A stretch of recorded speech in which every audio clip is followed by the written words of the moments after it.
विविध भारती पुणे. प्रशांत जाधव सादर करत आहे पुणे वृत्तांत. विकास कामं करताना नागरिकांना कोणताही त्रास होणार नाही याची खबरदारी घ्यावी असा इशारा मावळ लोकसभा मतदारसंघाचे खासदार श्रीरंग बारणे यांनी अधिकाऱ्यांना कर्जत खालापूर विधानसभा मतदारसंघातील विविध शासकीय कामांच्या आढावा बैठकीत दिला. कर्जत खालापूरचे आमदार महेंद्र थोरवे यावेळी उपस्थित होते.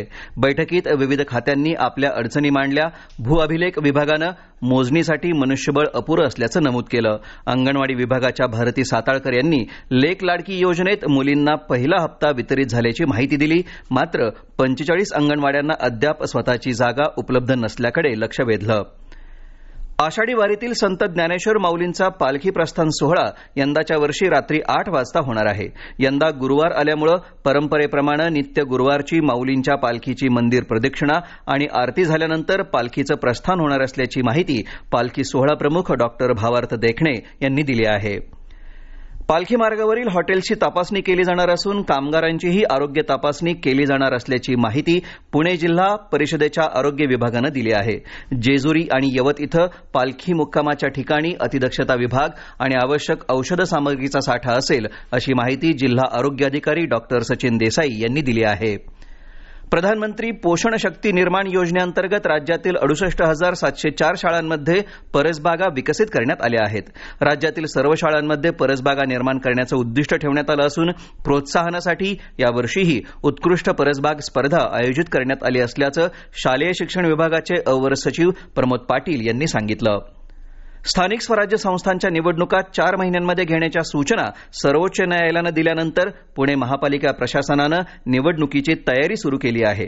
पुणे महापालिकेचे अतिरिक्त आयुक्त ओमप्रकाश दिवटे यांनी याबाबत आज आढावा बैठक घेतली.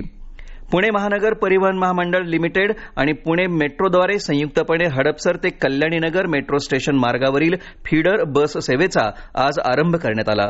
हडपसर गाडीतळ, मेगासिटी, आयटी टॉवर क्रमांक 1, 3, 5, 9, मुंडवागाव ते कल्याणीनगर मेट्रो स्टेशन असा हा मार्ग असणार आहे. ईद उल अझहा निमित्त पुणे सोलापूर रस्त्यावरील ईदगाह मैदानावर आज सामूहिक नमाज अदा करण्यात आली. हजारोंच्या संख्येनं मुस्लिम धर्मीय नागरिक ईदगाह मैदानावर जमा झाले होते. पुणे शहरातील 150हून अधिक मशिदींमध्ये देखील ईद निमित्त सामूहिक नमाज अदा करण्यात आली. पिंपरी चिंचवड महापालिकेच्या सामाजिक विकास विभाग आणि आरोग्य विभागाद्वारे संयुक्तपणे नवी दिशा सामुदायिक शौचालय उपक्रमाची कार्यपद्धती मूल्यांकन लवकरच सुरू करण्यात येणार आहे. सध्या शहरातील 60हून अधिक सामुदायिक शौचालये नवी दिशा उपक्रमांतर्गत महिला बचत गटाच्या माध्यमातून कार्यरत आहेत. या प्रक्रियेद्वारे महिला बचत गटांनी राबवलेल्या नाविन्यपूर्ण उपक्रमांचा आढावा घेऊन आवश्यक सुधारणा करून त्यांची क्षेत्रही निश्चित केली जातील. राज्यात कोरोनासह इन्फ्लुएन्झा म्हणजेच H1N1, H3N2 आणि श्वसन विकारजन्य आजारांची रुग्णसंख्या वाढू लागल्यानं आरोग्य विभाग सतर्क झाला आहे.